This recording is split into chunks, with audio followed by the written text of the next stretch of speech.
Chant 25. Puis, ayant terminé son discours, ce voleur leva les poings au ciel et fit des deux la figue, en s'écriant « Tiens, Dieu, voici mon hommage !» Ce n'est que depuis lors que j'aime les serpents, car l'un d'eux vint soudain s'enrouler à son cou, comme voulant lui dire « Il est temps de te taire !» Un autre enveloppait étroitement ses bras, formant autour du corps un nœud si bien serré qu'en vain eût-il voulu faire un seul mouvement. Pistoia, Pistoia, quand décideras-tu de te réduire en cendres et de t'anéantir puisque de tes aïeux tu surpasses les crimes? Dans les sombres girons les plus bas de l'enfer, je n'ai pas rencontré d'ombre plus arrogante, même en comptant celui qui s'effondra sous Thèbes. Il prit alors la fuite et ne dit plus un mot. Mais je vis aussitôt un centaure rageur qui venait en criant « Où donc est ce rebelle ?» La marème, je crois, ne saurait contenir des couleuvres, autant qu'il emportait lui-même de la croupe à l'endroit où commencent nos lèvres. À cheval sur l'échiné et derrière la nuque se tenait un dragon aux ailes déployées, et tout ce qu'il touchait se réduisait en cendres. Mon maître m'expliqua. Voici venir Cacus, qui fit souvent couler une mare de sang au-dessous du rocher du vieux mont Aventin. Il ne sut pas ici le chemin de ses frères, à cause du troupeau qu'il avait près de lui, et que sournoisement il prétendit voler. Ce fut alors qu'Hercule, armé de sa massue, mit fin à ses méfaits, lui assénant 100 coups, 90 desquels étaient bien superflus. Le monstre disparut pendant que nous causions. 3 âmes cependant s'arrêtèrent en bas, sans que mon guide et moi les eussions observées, et crièrent vers nous « Dites-nous qui vous êtes !» Le cours de notre histoire alors fut oublié pour observer de près les nouveaux arrivants. Je n'en reconnaissais aucun. Mais il advint ce qui souvent arrive en d'autres cas pareils, qui fut que, par hasard, l'un dit le nom de l'autre, en voulant demander « Où peut rester Scienfa ?» Je mis en l'entendant un doigt devant ma bouche, pour prier mon Seigneur d'attendre sans parler. Lecteur, je ne serais nullement étonné si tu ne croyais pas ce que je vais conter, puisque moi, qui l'ai vu, j'ai du mal à l'admettre.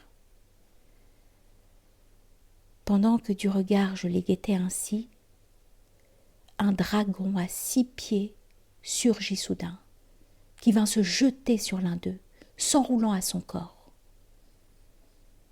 De ses pieds du milieu lui ceinturant le ventre, il le saisit au bras avec ceux du devant, mordant à pleines dents dans l'une et l'autre joue.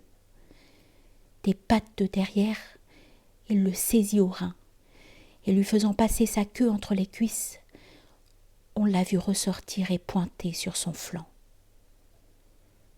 Le lierre ne saurait s'accrocher à son arbre plus que ne le faisait cet horrible animal, s'entortillant au corps de l'autre avec ses membres.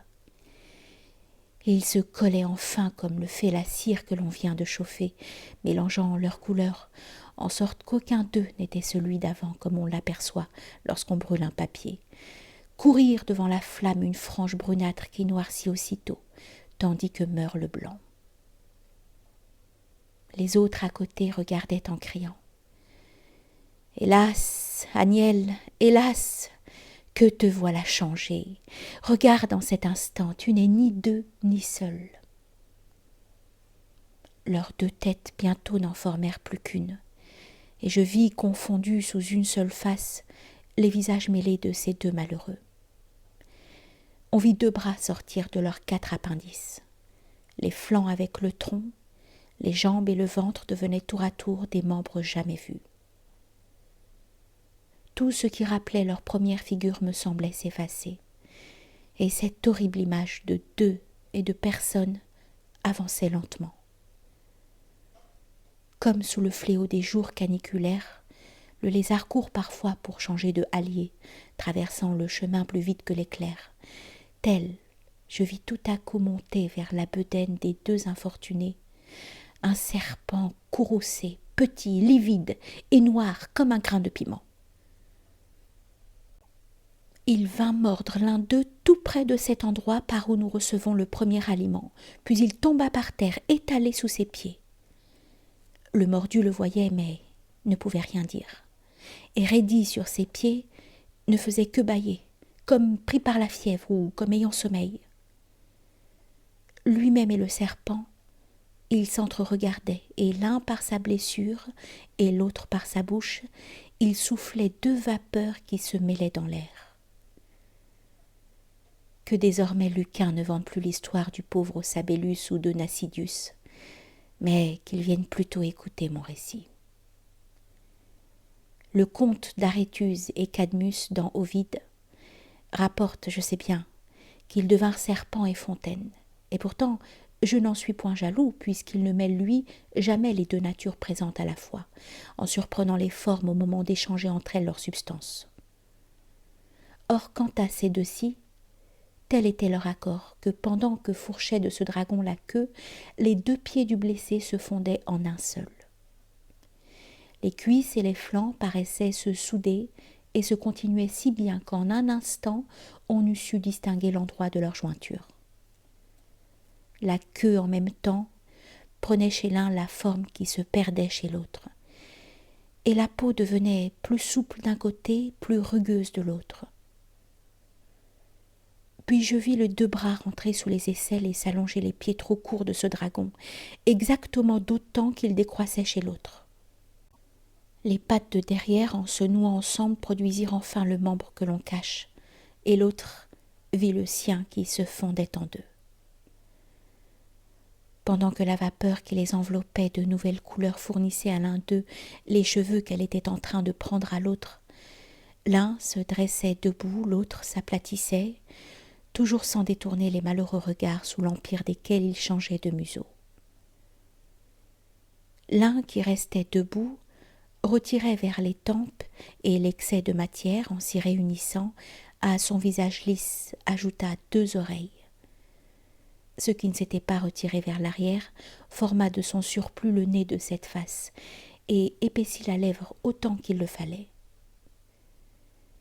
Et le tombé pointa son visage en avant, et l'oreille rentra sous la peau de la tête, comme chez l'escargot se cachent les deux cornes.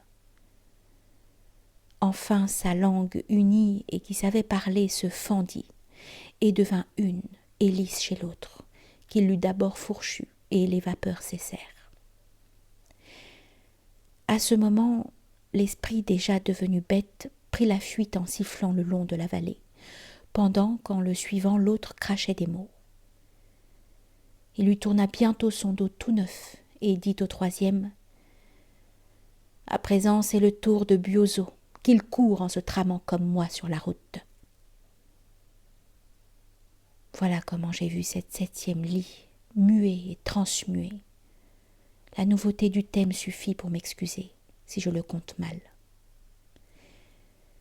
Et bien que mes esprits fussent en ce moment obscurcis et surpris autant que mon regard, ils ne purent s'enfuir sans que je reconnaisse Puccio Ciantasio, le seul jusqu'à présent qui, des 3 compagnons que nous vîmes d'abord, restait en son entier, sans changement, et l'autre, Gaville, était celui qui t'a fait tant pleurer.